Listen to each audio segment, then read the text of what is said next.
Zion விசுவாச தேவாலயம் வழங்கும் ஜீவக்குரல். John's Gospel chapter 10 verse 10 says, I have come that you may have life and have it more abundantly. யோவான் 10ஆம் அதிகாரம் 10ஆம் வசனத்தை வாசிக்கின்றோம். நான் அவருக்கு ஜீவன் உண்டாயிருக்கவும் அது பரிபூர்ணப்படவும் வந்தேன் என்று சொல்லுகிறார். So there are two things. One is that you may have life. Secondly, you may have it abundantly. முதலாவது காரியம் அவைகளுக்கு ஜீவன் உண்டாயிருக்கவும் அந்த ஜீவன் பரிபூர்ணம் அடையவும் நான் வந்தேன். So when you accept the Lord, you have eternal life.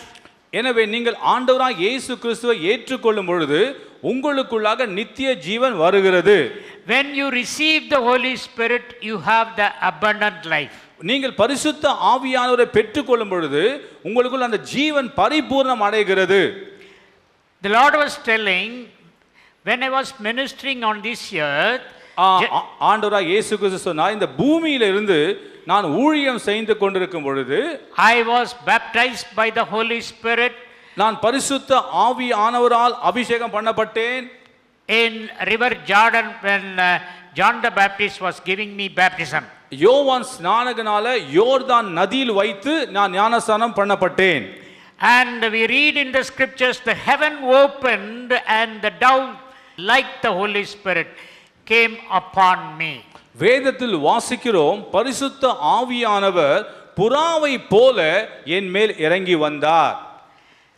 Holy Spirit is not dove. Holy Spirit has got some of the good characteristics of the dove. பரிசுத்த ஆவியானவர் ஒரு புறா அல்ல, ஆனா அந்த புறாவை போல சில குணாதிசயங்கள் பரிசுத்த ஆவியானவருக்குள் உண்டு. So the Lord was telling, when you accept the Lord, when you are baptized by the Holy Spirit, you are receiving exactly 100% the same Holy Spirit with which I was ministering after my baptism. எனவே ஆண்டவர் சொன்னார், நீங்கள் இயேசுநாதர் இரட்சகராய் ஏற்றுக்கொள்ளும் பொழுது, ஞானஸ்நானம் எடுக்கும் பொழுது, பரிசுத்த ஆவியானவர் அபிஷேகத்தை பெற்றுக்கொள்ளும் பொழுது, நான் எவ்விதமாக அபிஷேகத்தை பெற்றுக்கொண்டேனோ யோர்தான் நதியில ஞானஸ்நானம் எடுத்த பிறகு அதே அபிஷேகத்தை 100% அந்த ஆவியானவரை நீங்கள் பெற்றுக்கொள்கிறீர்கள்.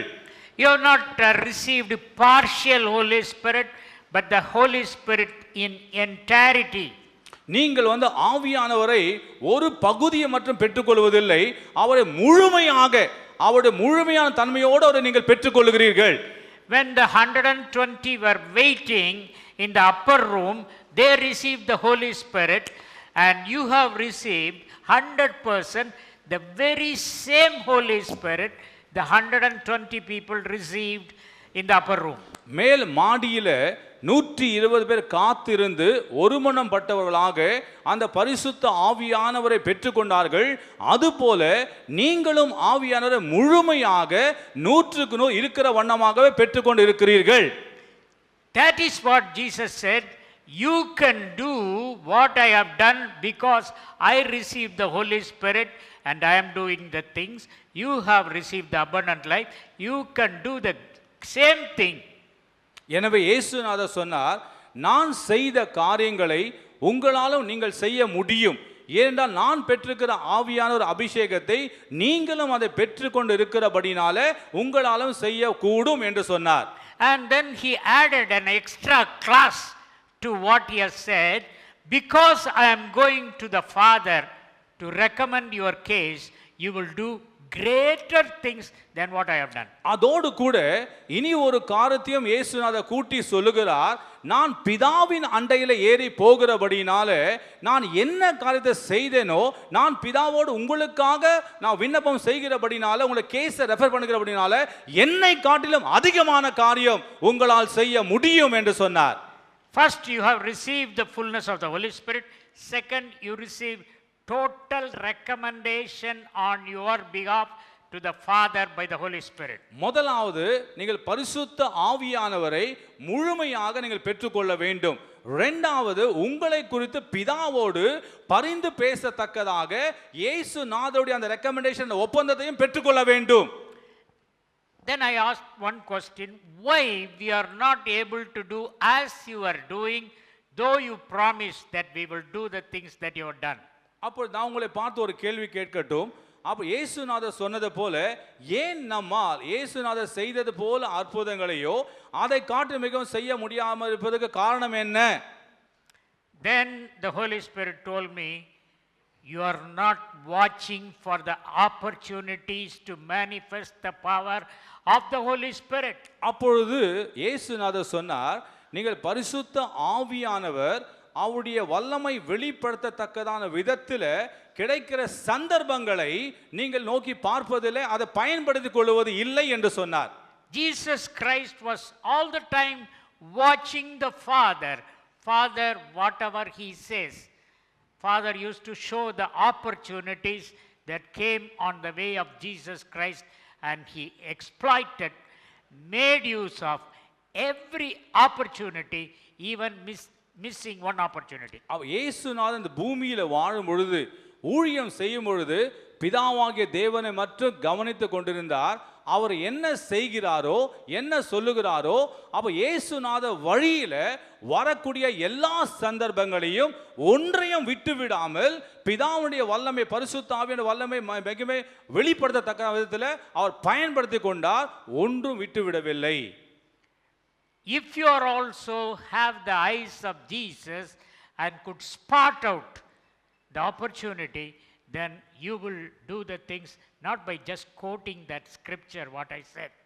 நீங்களும் இயேசுநாதரை போல கண்கள் உடையவர்களாக இருந்தால் நான் சொன்ன அந்த வசனத்தை சொல்லுவது மட்டுமல்ல, கண்டிப்பாக சந்தர்ப்பங்களை பயன்படுத்தி கொண்டு அவருடைய வல்லமையோடு ஊழியத்தை செய்யலாம், அவருடைய மகிமை வெளிப்படும். And the Lord said, you are entering into an age of supernatural transportation. அப்போ ஆண்டவர் என்னை பார்த்து சொன்னார், இந்த பூமியில அசாதாரணமான வல்லமைக்குள்ளாக நீங்கள் பிரவேசிக்கிறதான நாட்கள் காலம் இது என்று சொன்னார். Apostle Paul was using this supernatural transportation. அப்போஸ்தலனாகிய பவுல் இந்த இயற்கைக்கு அப்பாற்பட்டதான இந்த வல்லமைக்குள்ளாக டிரான்ஸ்போர்ட் பண்ணப்பட்ட அதை பயன்படுத்தி கொண்டார். Usually for transportation you have to enter through a door. சாதாரணமாக பிரயாணம் செய்ய வேண்டும் என்றால் ஒரு வாசலுக்குள்ளாக நாம் நுழைய வேண்டும். When you have to come into this church, you have to come through these 5 doors. நீங்கள் இந்த சபைக்குள்ள இந்த கட்டடத்துக்குள்ள நுழைய வேண்டுமானால் இந்த 5 வாசலுக்குள்ளாக உள்ளே நுழைந்து வர வேண்டியதாக இருக்கிறது. When you have to enter into an aeroplane, you have to get through your door. நீங்கள் ஒரு விமானத்துக்குள் பிரவேசிக்க வேண்டும் என்றால் அந்த ஏரோட்ரமுக்குள்ள போய் அந்த விமானத்துடைய வாசல் வழியாக நுழைந்து உள்ளே போய் அமர வேண்டும். The Lord Jesus Christ told me when I was on this earth, when I had to meet with dangerous situation, the Holy Spirit provided a door and I passed through the door. அப்போ இயேசுநாதர் எனக்கு சொன்னார், நான் பூமியில வாழ்ந்து ஊழியத்தை செய்கிற நாட்களிலே ஏதாவது ஒரு இடத்துக்கு போக வேண்டும் என்றால் பரிசுத்த ஆவியான ஒரு வாசலை காண்பித்து அதன் வாயிலாக நான் அங்கே போய் சென்றேன் என்று சொல்லி ஆண்டவர் சொன்னார். A couple of dangerous situation I avoided by traveling through this door, entering through this door and escaping. எந்த சமயத்திலெல்லாம் ஆபத்துக்குள் மாட்டிக்கொண்டேனோ இப்படிப்பட்ட வாசலை பயன்படுத்தி தப்பித்து நுழைந்து நான் சென்று விட்டேன் என்று சொன்னார். John's Gospel chapter 10 verse 39. இது நிமித்தம் அவர்கள் மறுபடியும் அவரை பிடிக்க தேடினார்கள், அவரோ அவர்கள் கைக்கு தப்பி. The crowd wanted to catch Jesus Christ and stone him to death. அந்த கூட்டமானது இயேசுநாதரை பிடித்து கல்லெறிந்து அவரை கொல்ல முயன்றது. The word of God says Jesus escaped from them. வேதம் சொல்லுகிறது இயேசுநாதர் அவருடைய கைகளுக்கு தப்பி அவர் மறைந்து கொண்டார். The Holy Spirit, I saw the Holy Spirit opening a door. Here people are taking the stones to kill Jesus. Jesus stepped into the door provided by the Holy Spirit இங்க and மக்கள் disappeared. அவரை வந்து கல்லெறியும்படியாக ஆயத்தமாக இருக்கும் பொழுது பரிசுத்த ஆவியானவர் அவருக்கு ஒரு வாசலை திறக்கிறார், அது உள்ள நுழைந்து அந்த ஜனங்களுக்கு கண்மறைவாக அவர் தப்பித்து போய்விட்டார். On another occasion they were trying to throw him from a hilltop. இன்னும் ஒரு சந்தர்ப்பத்தில் மலையின் மேல உச்சியிலிருந்து அவரை கீழே தள்ளும்படியாக முயன்றார்கள். They were talking to Jesus Christ and just slowly taking him to the topest mountain in that area, so that from there they have decided to throw him out. நல்ல முறையில் அவரோடு பேசுகிற வண்ணமாக அவரோடு பேசி அந்த மலையின் உச்சியில பக்கத்தில் கொண்டு போய் அங்கே தள்ளும்படியாக தீர்மானம் கொண்டிருந்தார்கள். Luke's Gospel chapter 4 verse 29 and 30. எழுந்திருந்து அவரை ஊருக்கு புறம்பே தள்ளி தங்கள் ஊர் கட்டப்பட்டிருந்த செங்குத்தான மலையின் சிகரத்திலிருந்து அவரை தலைகீழாய் தள்ளிவிடும்படிக்கு அவ்விடத்திற்கு கொண்டு போனார்கள். அவரோ அவர்கள் நடுவினின்று கடந்து போய்விட்டார். You must see that they have planned it how to push Jesus. இயேசுநாதரை எப்படி அந்த மலை சிகரத்தை தள்ளிவிட வேண்டும் என்று அவர் சதி திட்டத்தை செய்திருந்தார்கள். They were planning it. அவர்கள் திட்டம் தீட்டிக் கொண்டிருந்தார்கள். There are two ways of pulling a person. அப்ப ரெண்டு முறையாக மனிதனை நீங்கள் தள்ள முடியும். Let's imagine he is Jesus Christ. இவர்தான் இயேசுநாதர் என்று நாம் வைத்துக் கொள்வோம். He is standing at the tip of the mountain. இப்போ அந்த மலையின் சிகரத்து உச்சியில நின்று கொண்டிருக்கிறார். You can push him.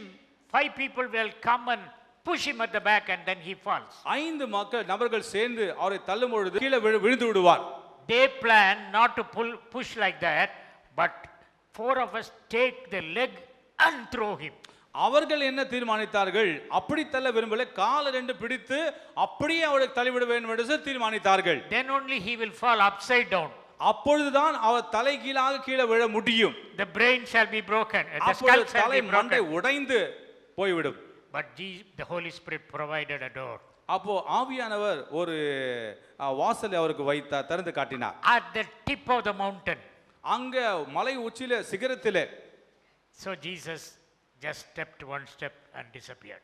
அப்ப இயேசுநாதர் ஒரு அடி முன்பாக வைத்து அவர் மறைந்து விட்டார். At this point you must remember, you will do the things that I have done.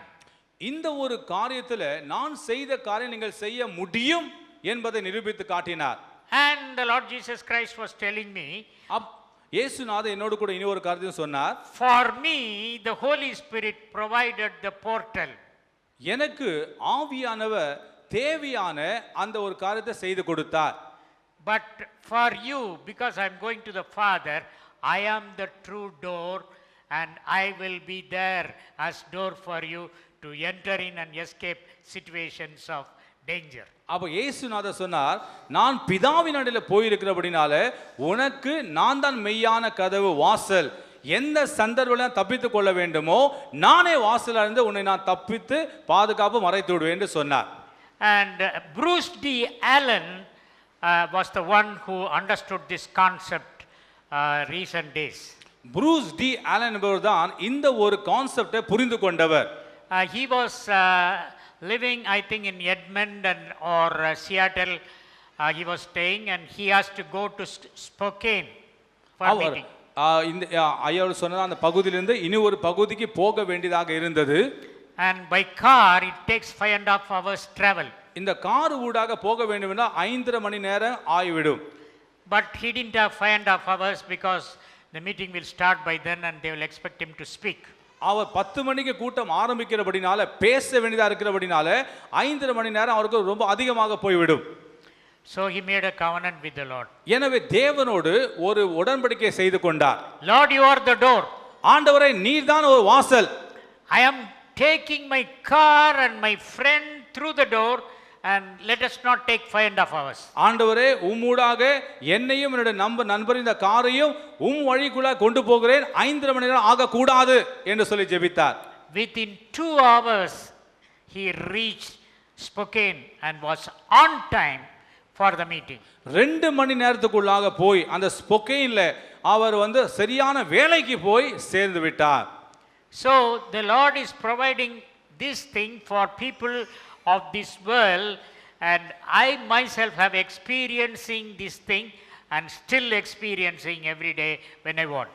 எனவே ஆண்டவர் இந்த காரியத்தில் பூமியில வாழ்ந்து கொண்டிருக்கிற நமக்காக மக்களுக்காக இந்த ஒரு வழியை ஆயத்தப்படுத்தி வைத்திருக்கிறார். நானே என்னுடைய தனிப்பட்ட வாழ்க்கையில இதை அனுபவித்துக் கொண்டும் இருக்கிறேன். Not only Jesus Christ made use of the door, but Apostle Paul also made use of this door. இயேசுநாதர் மட்டும் அந்த வாசலை பயன்படுத்தவில்லை, அப்போஸ்தலனாகிய பவுலும் கூட அப்படிப்பட்ட வாசலை பயன்படுத்தி கொண்டார். There are 2 methods of transportation. One is really transportation, another is translation. ரெண்டு விதமான டிரான்ஸ்போர்ட்டேஷன் இருக்கிறது. ஒன்று வந்து மெய்யாகவே பிரயாணம் செய்வது, இன்னொன்று வந்து மறுரூபமாகுவது. Apostle Paul practiced this, 1 Corinthians chapter 5 verse 3. அப்போஸ்தலர் பவுல் 1 கொரிந்தியர் 5ஆம் அதிகாரம் 3ஆம் வசனத்துல இதை அனுபவமாக்கி கொண்டார். நான் சரீரத்தினாலே உங்களுக்கு தூரமாயிருந்தும் ஆவியினாலே உங்களோடே கூட இருக்கிறவனாய். He was physically far away from them, but he could make his spirit to step into the portal and then be in the committee in Corinth. அவர் சரீர பிரகாரமாக தூரமாக இருந்தார், ஆனால் தன்னுடைய ஆவியின் ஊடாக அந்த கொரிந்து சபையில சமீபமாக வந்து நடக்கிறத காரியங்களை பார்க்கத்தக்கதாக அங்கே அவர் இருந்தார். Again in Colossians chapter 2 verse 5. மீண்டுமாக கொலோசியர் 2ஆம் அதிகாரம் 5வது வசனம். சரீரத்தின்படி நான் தூரமாயிருந்தும் ஆவியின்படி உங்களுடனே கூட இருந்து உங்கள் ஒழுங்கையும் கிறிஸ்துவின் மேலுள்ள உங்கள் விசுவாசத்தின் உறுதியையும் பார்த்து சந்தோஷப்படுகிறேன். Physical body cannot see abstract things. Though I am not physically with you, in my spirit I was with you. உங்களுடைய டிசிப்ளினையும் கிறிஸ்துவின் மேலுள்ள உங்கள் விசுவாசத்தின் உறுதியையும் நான் பார்த்து சந்தோஷப்படுகிறேன். The strong faith cannot be seen by the physical eyes. சரீர பிரகாரமான கண்களால இந்த திடகாத்திரமான விசுவாசத்தை நம்பிக்கை பார்க்க முடியாது. But whereas your spiritual eyes can see the faith of people. ஆனா உங்களுடைய ஆவிக்குரிய கண்கள் ஜனங்களுடைய விசுவாசத்தை பார்க்க முடியும். So Apostle Paul was able to travel to the church of Colossae and then look at their faith, strong faith. எனவே அப்போஸ்தலனாகிய பவுல் ஆவிக்குள்ளாக அந்த கொலோசிய சபைக்கு போய் அவங்களுக்குள்ள இருக்கிற அந்த ஆணித்தரமான திடகாத்திரமான விசுவாசத்தை அவரால் பார்க்க முடிந்தது. 2 Corinthians chapter 12 verse 2 says Apostle Paul was taken to the third heaven.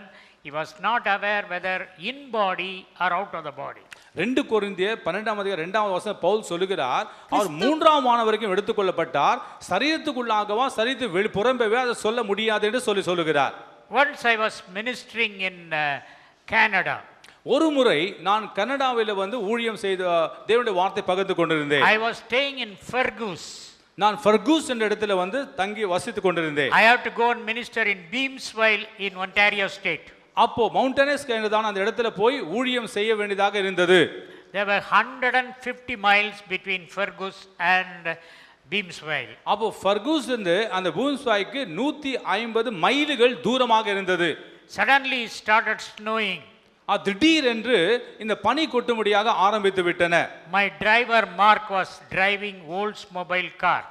அப்பொழுது என்னுடைய டிரைவர் வந்து ஓல்ஸ் மொபைல் அந்த காரை வந்து அவர் ஓட்டி கொண்டிருந்தார்.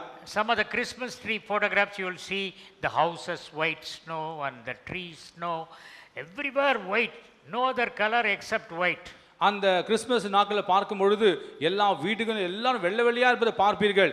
எங்கேயும் வேற எந்த கலர் பார்க்க முடியாது, நிறங்களை பார்க்க முடியாது, ஏனென்றால் அந்த பனி விழுந்திருக்கிறபடினால அப்படி இருந்தன. I thought I am staying in the house air conditioned, so what I can bear the cold of Canada. நான் யோசித்தேன், நான் ஏர் கண்டிஷன் உள்ள அந்த வீட்டுக்குள் வசித்து கொண்டிருந்தபடினாலே அந்த குளிர்ச்சியை தாங்கிக் கொள்ள முடியும் என்று நான் யோசித்தேன். But the temperature was minus 20 degrees. ஆனால் அந்த டெம்பரேச்சர் வந்து -20 டிகிரிஸ்ல இருந்தபடினால் My capillary snapped and I started to bleed through my nose. அப்போ எனக்கு மிகவும் கடினமாய்விட்டது, சுவாசம் எடுக்கவும் கடினமாய்விட்டன. I started bleeding through my nose. அப்போ என்னுடைய மூக்கு வழியாக ரத்தம் வழிய ஆரம்பித்தது. I started to think, my wife is not here, if I die they will bury me in Canada and I have no chance to tell my last wishes. அப்போ நான் யோசித்தேன், என்னுடைய மனைவி கூட இல்லாதபடினால கடைசி வாஞ்சியை சொல்ல முடியாவிட்டு நான் மடித்து விட்டால் இங்கே கனடாவில் நான் அடக்கம் செய்வார் என்று யோசித்தேன். Suddenly the Lord lifted the car and put it in front of the church in Beamsville. We were skipping 70 kilometers. அப்போ ஆண்டவர் திடீரென்று எங்களுடைய காரை தூக்கி நாங்கள் போக வேண்டிய இடத்த சபைக்கு முன்பாக எங்களுடைய காரை ஒரு 70 மைலை தாண்டி அப்புறமாக நிறுத்திவிட்டார். The church was not open because we are there earlier by 1.5 hours. நாங்கள் 1.5 மணி நேரம் முன்பாக போனபடினால இன்னும் சபை வாசல்கள் திறக்கப்படவில்லை. The driver was telling, I don't know, I want to give you a cup of coffee, but the hotel was missing. We didn't see the hotel. Driver சொன்னால் வழியில் ஒரு coffee உங்களுக்கு கொடுக்கலாம்னு நான் யோசித்து கொண்டு ஆனால் வழியில் ஹோட்டலே பார்க்க முடியலையே, நான் திடீர்னு அதை காணாமல் வந்து விட்டோமே என்று சொல்லி பேசினார். This is my father-in-law's place, that is my place. I know exactly the distance, it takes 3 hours for riding.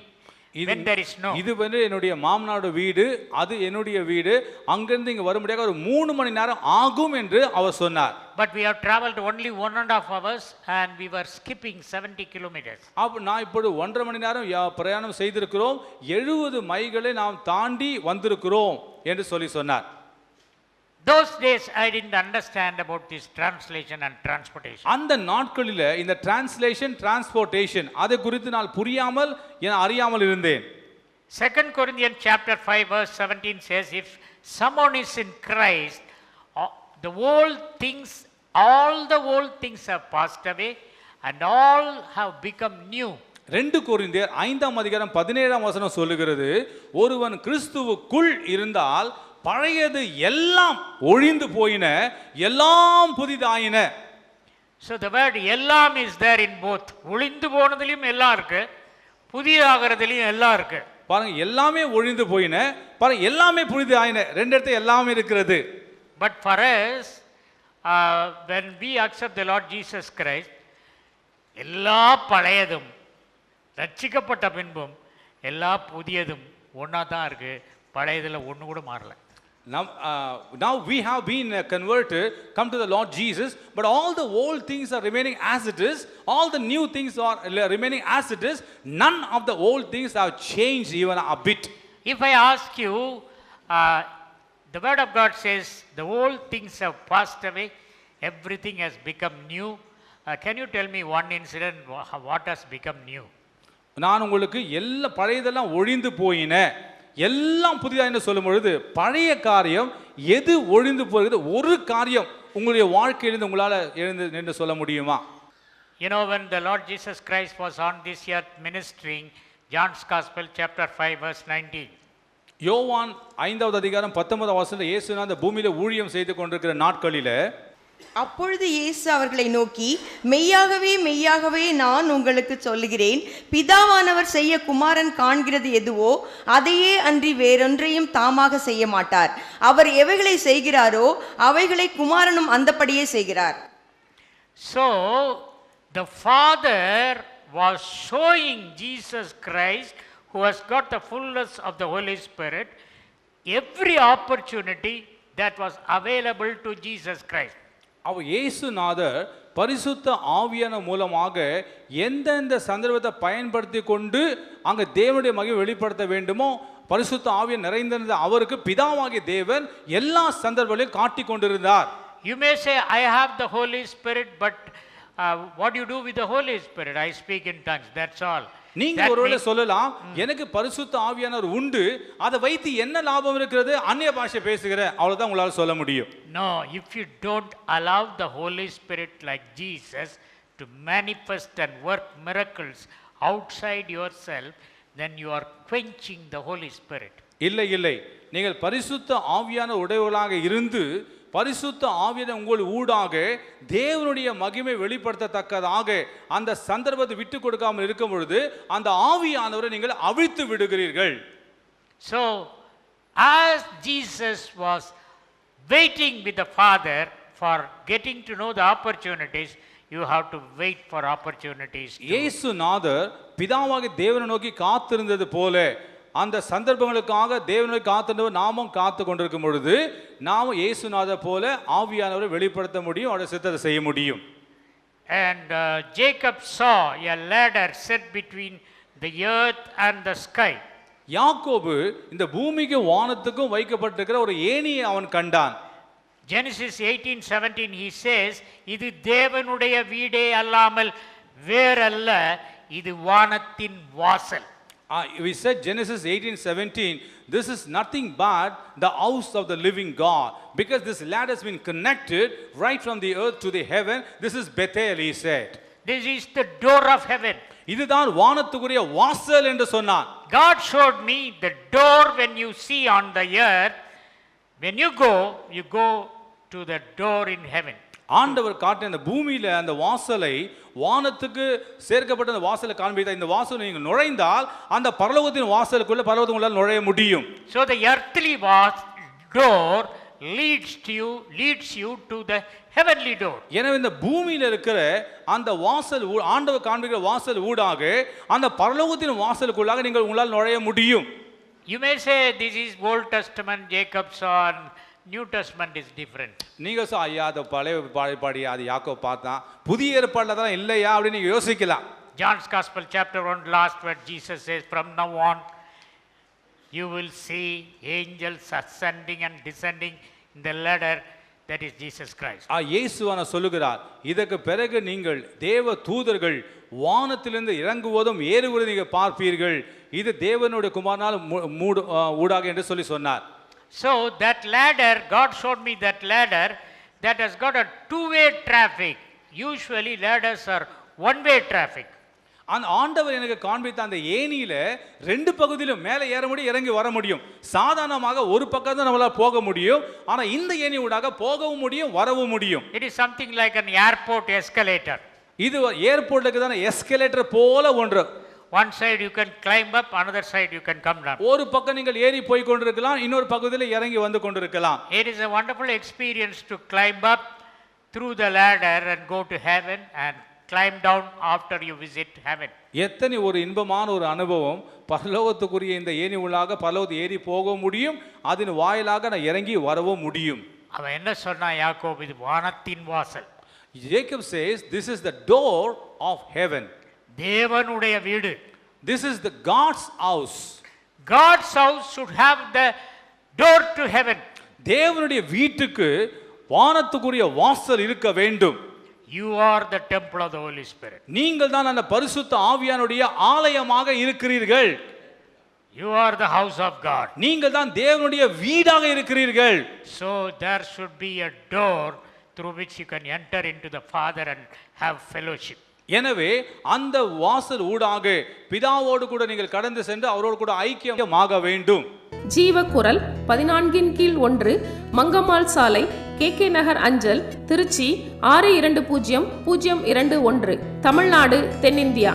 Mobile எண் 919025432432.